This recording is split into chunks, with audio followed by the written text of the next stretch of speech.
زہرا پہ بلند ترین صلوات بھیج دیجیے محمد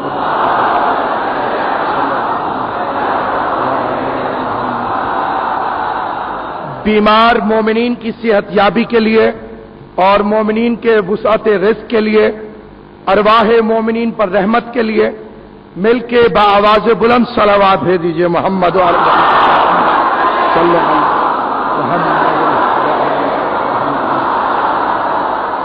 ذاکرین کی خدمت کی قبولیت کے لیے، صاحب خانہ کی محنت کے لیے اور آپ حضرات کی تشریف آوری کی قبولیت کے لیے بارگاہ قائم آل محمد میں مل کے بآواز بلند صلوات بھیج دیجیے۔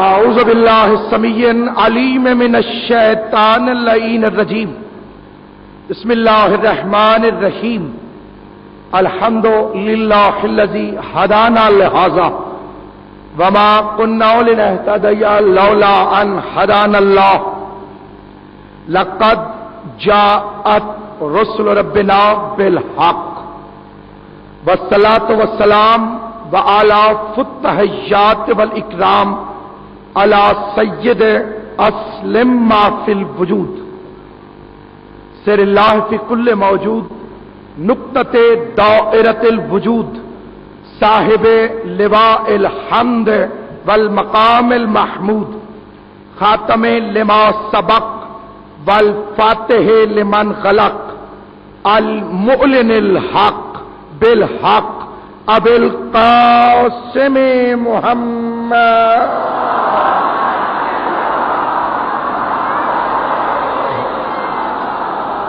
وأهل بيته الطيبين الطاهرين المعصومين المنتجبين المظلومين الذين أذهب الله عنهم الرجس وطهرهم تطهيرا۔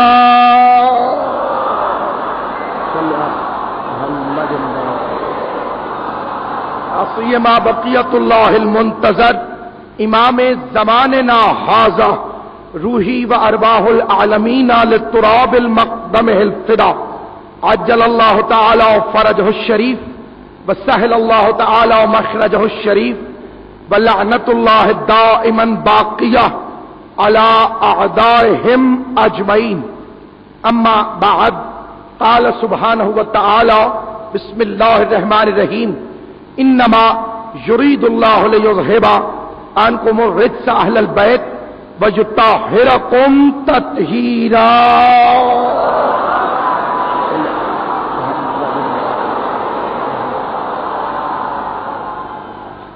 معزز و محترم حجت الاسلام والمسلمین سرکار علامہ قبلہ نقی نجفی صاحب قبلہ اور میرے انتہائی واجب القدر سرکار علامہ قبلہ سہیل آفندی صاحب،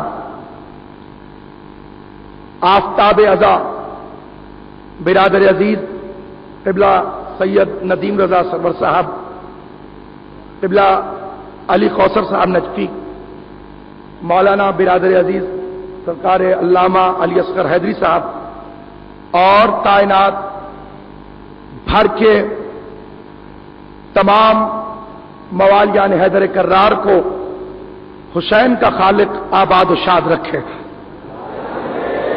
اور اس بارگاہ میں آپ تمام حضرات کی پرخلوص حاضری کا اجر خداوند فاطمہ الزہرا آپ کو اپنی بارگاہ سے عطا فرمائے۔ خالق کائنات وہ جو پوری کائنات کا پالنہار ہے، کائنات میں اس نے ہمیشہ اپنے مسکن کے لیے پاکیزہ دلوں کا انتخاب کیا۔ خدا نہ زمین کی وسعتیں اسے سمیٹ سکتی ہیں، نہ آسمان کی بلندیاں اسے چھو سکتی ہیں۔ وہ بے مثل و بے مثال ہے اور اس کی کوئی مثال کائنات میں موجود نہیں ہے۔ رہتا کہاں ہے؟ اس نے خود کہا میں مومن کے دل میں رہتا ہوں، کیا وسعت ہوگی دل مومن کی کہ ارض و سماوات جس کے متحمل نہ ہو سکیں؟ وہ خالق کہہ رہا ہے کہ میں مومن کے دل میں رہتا ہوں، اور جہاں کسی کو ٹھہرانا ہو اسے اس کے شایان شان رکھنا چاہیے۔ مالک، ہم غریبوں کا دل تیرا مسکن ہے، ہمیں فقط اتنا بتا دے کہ اسے سجائیں کیسے۔ تو وہ جواب دے گا کہ میں نے اس زمین پر تمہیں سمجھانے کے لیے اپنا ایک گھر بنوایا، اور اسے پاک یوں کیا کہ جو جھوٹے تھے انہیں باہر نکال دیا، جو ابو طالب کا بیٹا تھا اسے اندر بلا لیا۔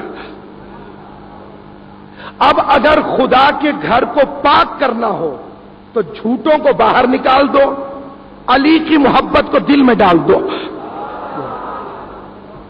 دل، وہ دھڑکتا ہوا دل جس میں محبت علی کے ترانے ہوں، جیسے یا علی کی صدائیں ہوں، وہ ہمیشہ پاکیزہ ہو۔ اور کائنات میں، پوری کائنات میں خالق کائنات نے اس دل کو ایک عجیب و غریب بنایا۔ سلطان ہے پورے جسم کا دل، ٹھوکر پاؤں کو لگی، دل نے محسوس کر لیا، چوٹ ہاتھ پر آئی، ہاتھ نے محسوس کر لیا، ہاتھ کی چوٹ کو دل نے محسوس کیا، آنکھ کی الجھن کو دل نے محسوس کیا، ذہن کی سوچ کو دل نے محسوس کیا، کیونکہ یہ سلطان ہے، اور اللہ کبھی کسی بے خبر کو سلطان نہیں بناتا۔ اب میں دنیا سے پوچھتا ہوں، دل رہتا تو یہاں ہے، اس کی پرابلم کا اسے کیسے پتا چل جاتا ہے؟ پاؤں تو وہاں ہے، اس کی پرابلم کا دل کو کیسے پتا چل جاتا ہے؟ تو جواب آئے گا، یہ ہے سلطان، یہ کہیں بھی ہو اسے رعایا کے حالات کا علم ہوتا ہے۔ جب میری اور آپ کی چھوٹی سی سلطنت میں موجود ایک چھوٹا سا گناہگار آدمی کا سلطان پوری رعیت کے حالات سے باخبر ہے، تو پھر وہ علی جو زمین والوں کا بھی سلطان ہے اور عرش والوں کا بھی سلطان ہے۔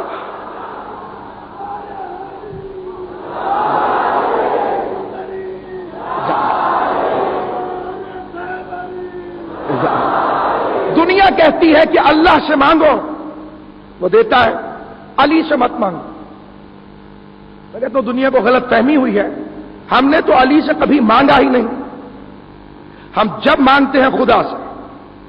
فقیر کی عادت ہے دروازے پر دستک دینا، جو گھر سے نکلے ہاتھ پھیلا دو۔ فقیر یہ تو نہیں پوچھے گا اندر سے نکلنے والے کا اپنا آئی ڈی دکھائیے، آپ کرایہ دار ہیں، مہمان ہیں، مالک ہیں، کیا ہیں؟ اس نے دینی ہے دستک، جو باہر نکلا ہاتھ پھیلا دیا۔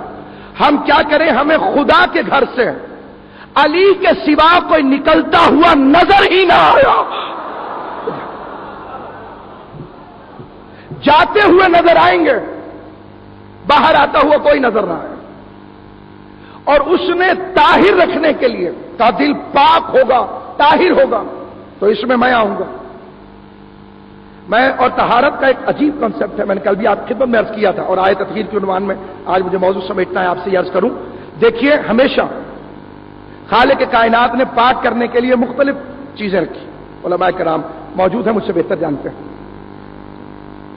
ایک ہے چھوٹا سا جگ ہو یا چھوٹا سا کوئی برتن ہو اور اس میں پانی رکھا ہوا ہو، اور میرا ہاتھ نجس ہو، اور میں سیدھا جا کر اس لوٹے میں یا اس جگ میں پاک کرنے کے لیے اپنا ہاتھ ڈال دوں،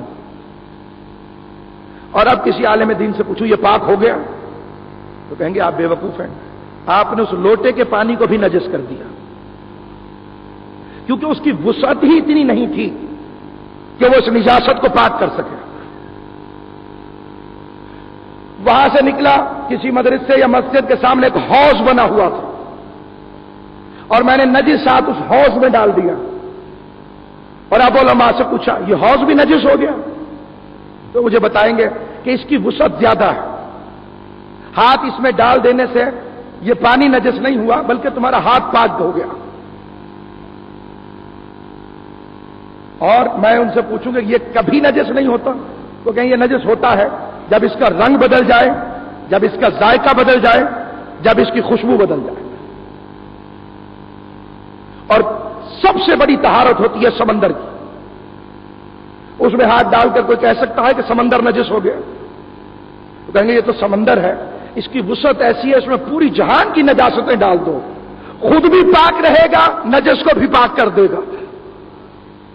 تو اب یہیں سے میں اپنی تقریر کا آغاز کرتا ہوں۔ ایک ہے چھوٹے سے جگ یا کسی چھوٹے سے ظرف کی طہارت، وہ ہے عوام الناس۔ اگر پانی سے شک زیادہ بڑھ جائے تو نجس ہو جائے گا۔ دوسری ہے حوض، وہ ہے علماء کی طہارت، جب تک رنگ نہیں بدلے گا پاک رہیں گے،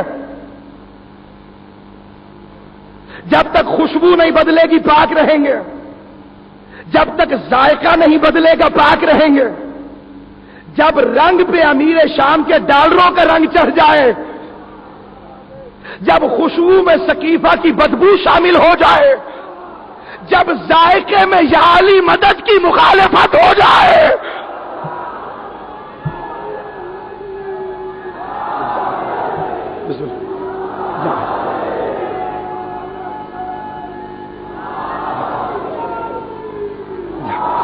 اور سمندر کی طہارت ہے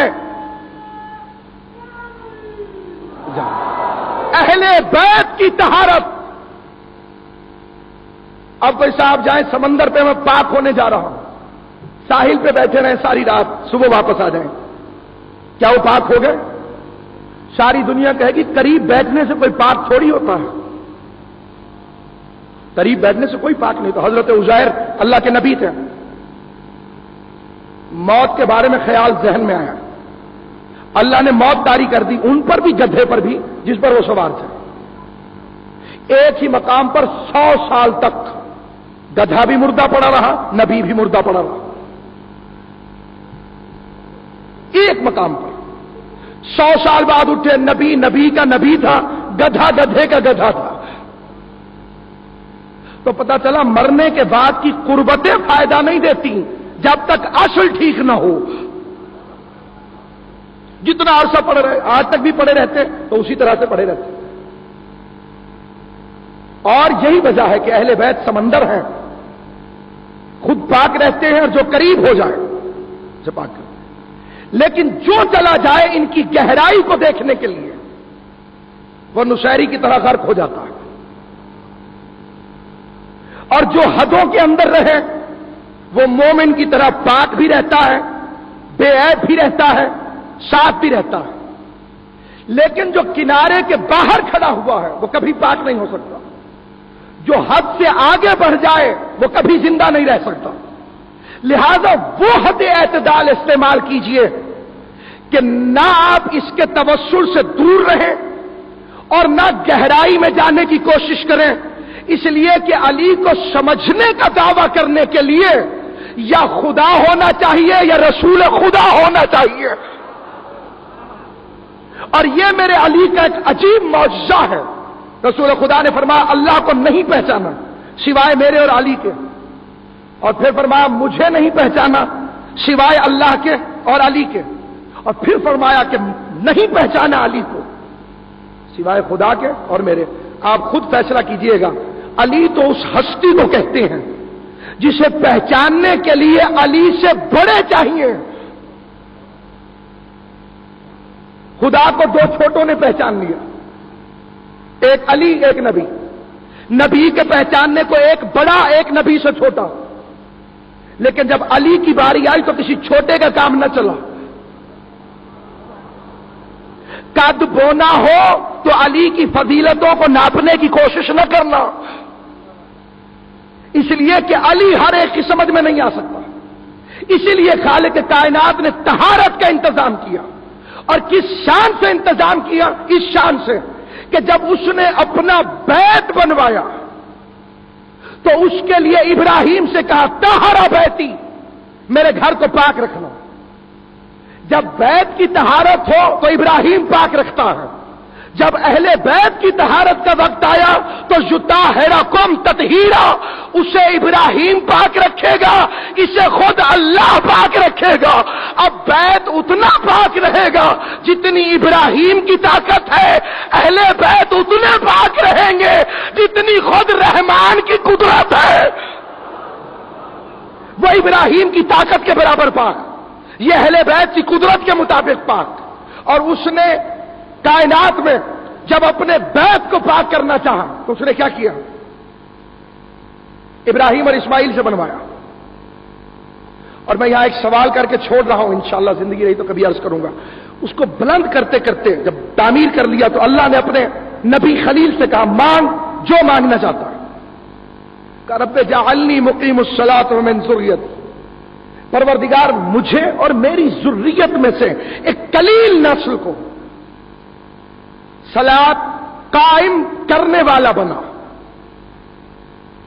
اب پوری دنیا سوچے کیا ابراہیم اس وقت نمازی نہیں تھے؟ کیا نماز نہ پڑھتے ہوں گے؟ اور اگر یہ پڑھے جانے والی نماز ہے تو اپنی نسل کی قلت کے لیے کیوں سوال کیا کہ قلیل کو بنا؟ ابراہیم کے الفاظ بتا رہے ہیں پڑھنے والی نماز اور ہوتی ہے، قائم کرنے والی نماز اور ہوتی ہے۔ فرمایا قائم کرنے والا بنا، گھر بنوایا، گھر بنا کے چلے گئے۔ ایک روز کچھ لوگ آئے زیارت کعبہ کے لیے۔ حضرت اسماعیل گھر نہیں تھے، گھر پر حضرت اسماعیل کی زوجہ تھی۔ انہوں نے نبی کے دروازے پہ دستک دے کے پوچھا کہ بتائیے اللہ کا گھر کون سا ہے؟ جناب اسماعیل گھر پہ تھے نہیں۔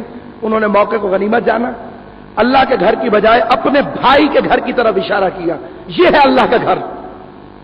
دور کے مسافر انہیں کیا پتا؟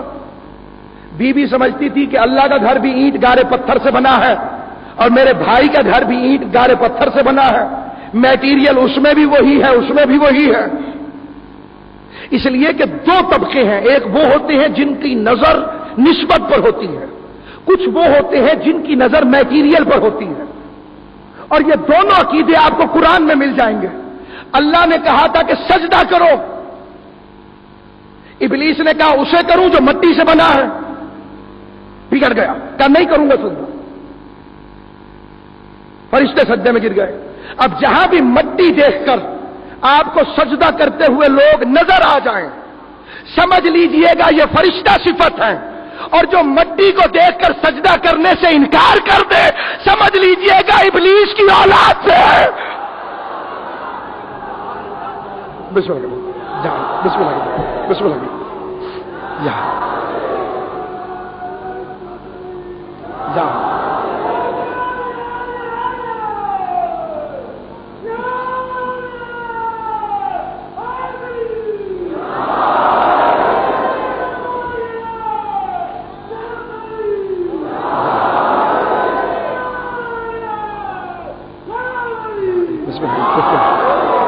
خاک کے سامنے سجدے سے انکار صفت شیطانی ہے،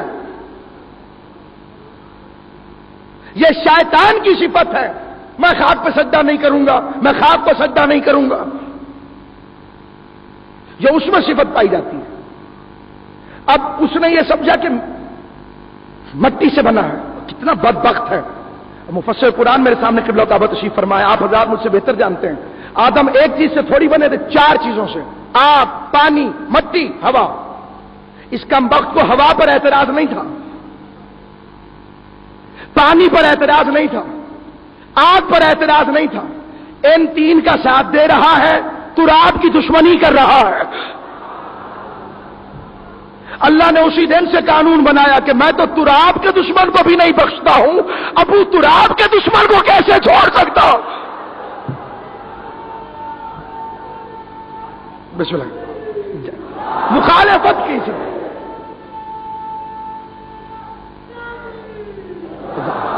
اب خالق کائنات ایک مل کے صلوات بھیج دیجیے محمد و آل محمد پہ بلند آؤ۔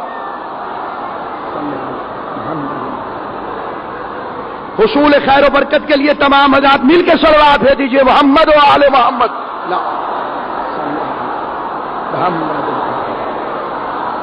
خالق کائنات نے جواب دیا کہ تو سجدہ کیوں نہیں کرتا؟ جسے میں نے بنایا ہے اپنے دونوں ہاتھوں سے۔ اب صاف ظاہر ہو گیا کہ ابلیس کی نگاہ کس پر ہے؟ میٹیریل پر۔ اللہ سجدہ کیوں کروانا چاہتا ہے؟ اس کی نگاہ ہے نسبت پر۔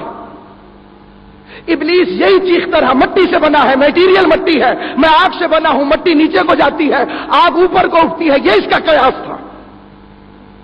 اور اللہ اسے سمجھاتا رہا، نسبت دیکھ، میں نے بنایا ہے۔ پہلے یہ بات ذہن میں بیٹھ جائے تو آگے چلوں گا۔ شیطان کہہ رہا تھا مٹی سے بنا ہے، اللہ بتا رہا تھا میں نے بنایا ہے۔ اب پتہ چلا جس کی نگاہ مادے یا میٹیریل پر ہو وہ شیطان کا پیروکار ہوتا ہے، جس کی نگاہ نسبتوں پر ہو وہ رحمان کا پیروکار ہوتا ہے۔ اب یہ جا کر دیکھ لیجئے، شیطان کہتا ہے کپڑے کا عالم ہے، لکڑی لگی ہوئی ہے، اس لیے کہ وہ میٹیریل پر نگاہ رکھتا ہے، اور مومن یہ جانتا ہے کہ یہ دیکھ کہ نسبت کس سے ہے؟ جو ابو تراب کا شیر ابو الفضل العباس ہے۔ یہ نسبتوں کی کہانی ہے۔ اب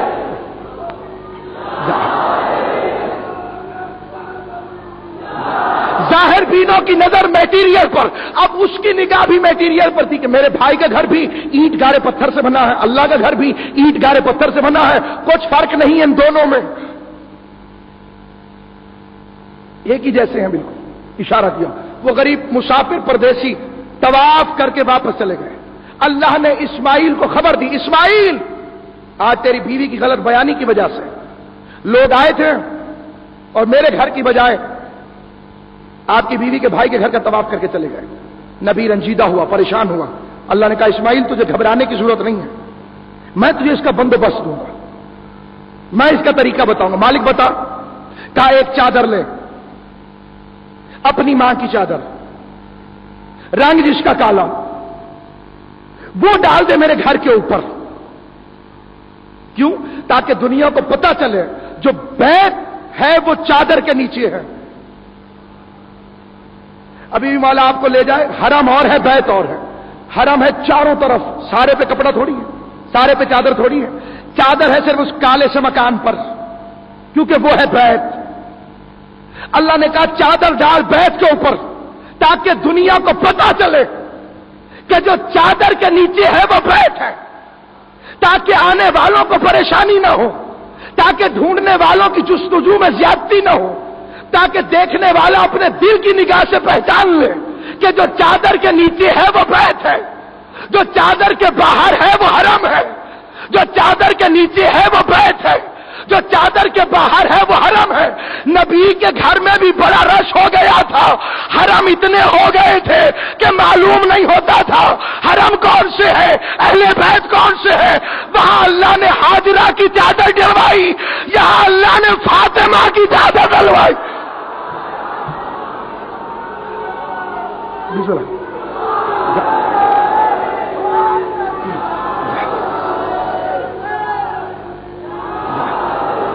وہاں ہاجرہ کی چادر، یہاں سیدہ کی چادر، تاکہ پتا چلے جو چادر کے نیچے ہے وہ اہل بیت ہے،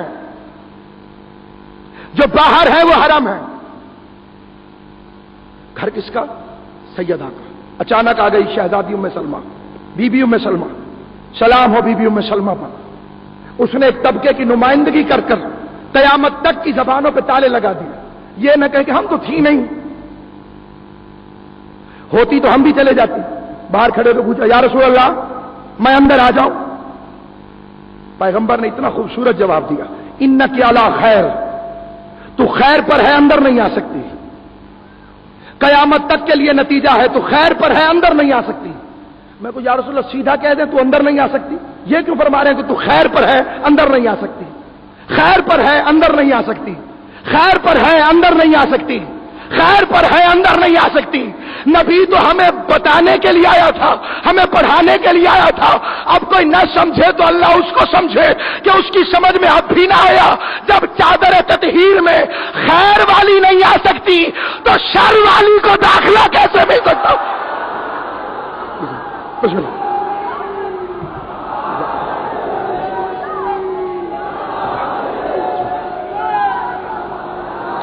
اس طرح سے مل کے دونوں بازو اٹھا کے جتنی علی نے طاقت دی ہے، جسے یقین ہے اس کو سینہ علی نے دیا ہے، آواز علی نے دی ہے، زبان علی نے دی ہے، طاقت علی نے دی ہے، خرچ علی کے رستے میں ہونی ہے، وہ دونوں ہاتھ اٹھا کر پوری طاقت سے نعرہ حیدری ایک اتنی بڑے شروعات ہے دیجئے محمد و آل محمد۔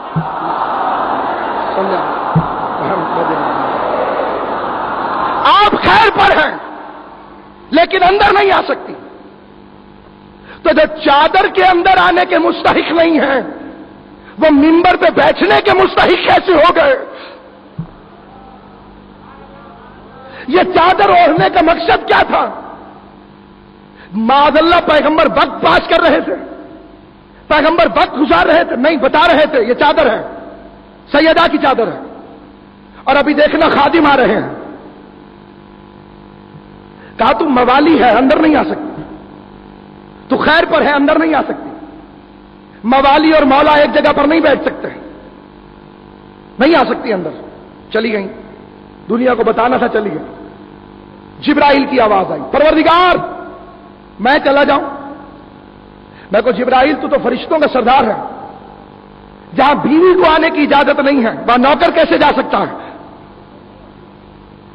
تو جواب آئے گا تمہیں پتا نہیں ہے کہ میں نے اپنی چشم عصمت سے دیکھا کہ چادر کے نیچے ہے کون کون، ایک تھا سید الانبیاء، ایک تھا سید الاوصیاء، ایک تھی سیدۃ النساء، دو تھے سیدہ شباب اہل الجنہ، کہا یہ نبیوں کا سردار، یہ ولیوں کا سردار، یہ عورتوں کی سردار، یہ جنت کے جوانوں کے سردار، میں سمجھ گیا غلاموں کا مجمع نہیں ہے سرداروں کا مجمع ہے۔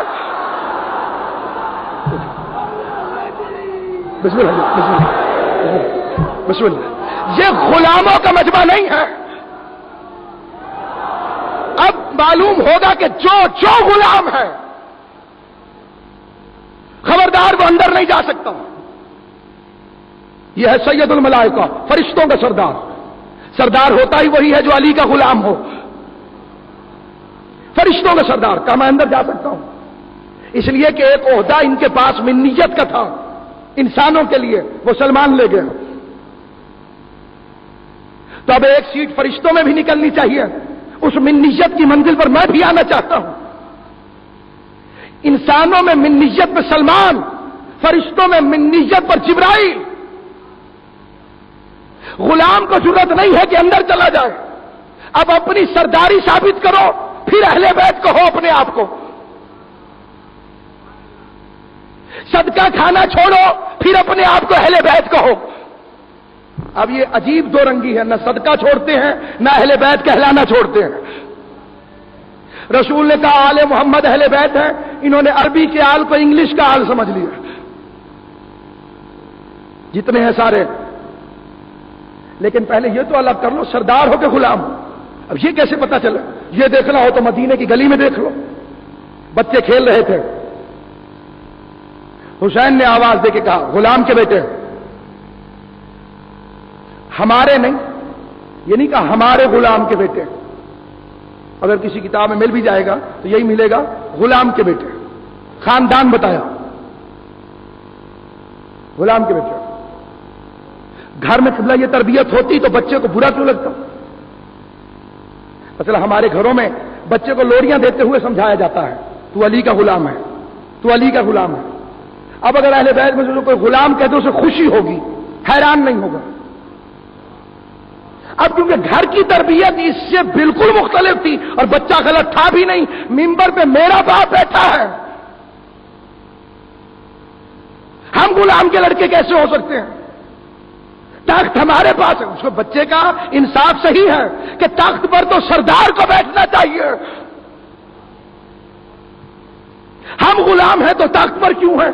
یہ سردار ہے تو بوریے پر کیوں ہے؟ اس نے جا کر باپ سے کہا، اسے کہا کیا لائق بچہ ہے، یہ لے قلم اور دوات، یہ ہوتی ہے مجرموں کو سزا۔ کل نبی کو جواب دیا تھا نہیں دیتے، آج بھی نہ دو، یہ لے قلم اور دوات، لکھوا کر لے آ، لکھوا کر۔ کہ بابا کیا کرو گے؟ کہا جب میں مر جاؤں میرے کفن میں رکھنا۔ اب مجھے ایمان سے بتائیے، میں برادر عزیز رضا علی بھائی کو فون کروں، رضا بھائی میں فلاں جگہ دلی میں یا بمبئی میں مجھے کسی آفس میں جانا ہے، آپ مجھے چٹ لکھ کر دے دیجئے تاکہ میرا کام ہو جائے۔ جہاں جہاں تشریف فرمائے حضرات، حاضرین و سامعین، میری اپنی چلتی ہو، مجھے لکھوانے کی کیا ضرورت ہے؟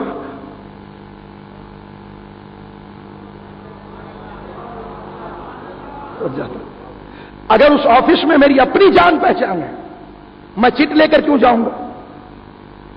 معلوم ہوا مجھے کوئی نہیں جانتا وہاں پر۔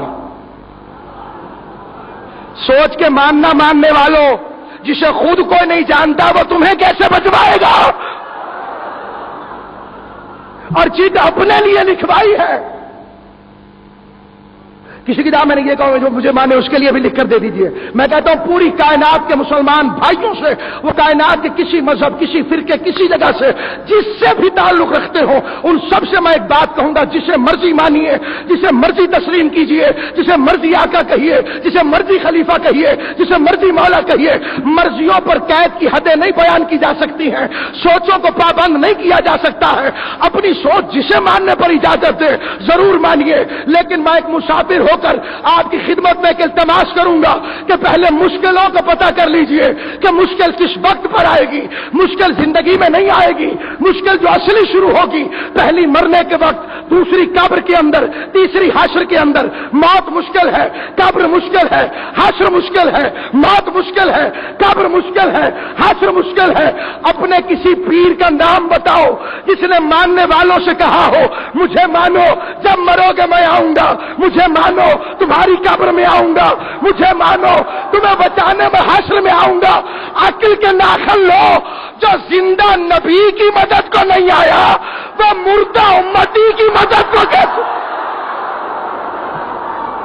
بسم اللہ۔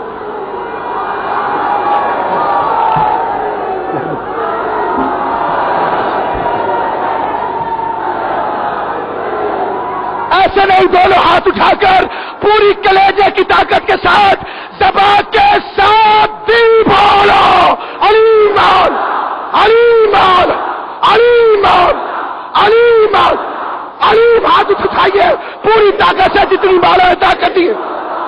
علیم نعرہ حیدری، ایک اتنی بلند صلوات پر محمد و آل محمد۔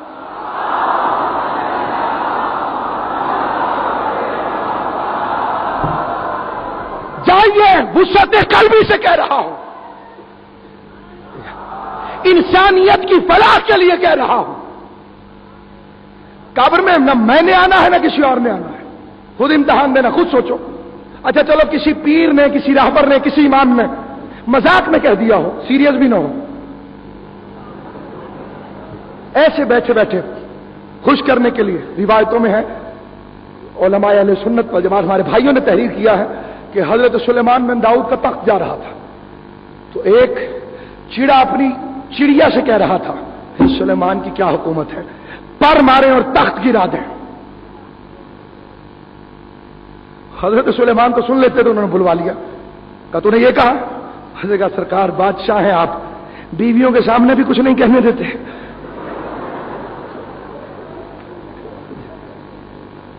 تھوڑا بہت ایسے چلے، کسی نے مذاق میں کہہ دیا ہو، سیریس بھی نہ ہو، ایسے مذاق میں بیٹھے بیٹھے اس نے جوک کر دیا ہو مجھے مانو مرو گے میں آؤں گا، تو خود لکھوا رہا ہے۔ ظاہر ہے کہ چٹ وہی لکھواتا ہے جس کی اپنی نہ چلتی ہو۔ اب میں نے چٹ کس سے لی؟ بھائی رضا علی ہاشم سے۔ اب خود سوچئے، جس کا لکھا اتنا کام آتا ہے، جہاں یہ خود چلے جائے کیا ہو جائے گا؟ تم لکھواتے رہے پھر بھی کچھ نہ بنا، تم جس سے لکھوانا چاہتے تھے اس نے آواز دی میری ولایت کا اقرار کرو، ملک الموت بعد میں آئے گا، میں پہلے تمہاری مدد کو بعد میں آئے گا، میں پہلے آؤں۔ الحق مع علی و علی مع الحق، حق علی کے ساتھ ہے، علی حق کے ساتھ ہے۔ انسان کی زندگی کے 4 مراحل ہیں، بچپن، جوانی، بڑھاپا، موت۔ کبھی کسی سے آپ نے سنا ہو بچپن حق ہے، جس کا کام ہی رونا ہے وہ حق کیسے؟ تو ضرور آئے گا بچپنا، کوئی نہیں کہتا، نہیں بھی آ سکتا۔ کوئی کسی نے کہا جوانی حق ہے، کوئی نہیں کہتا۔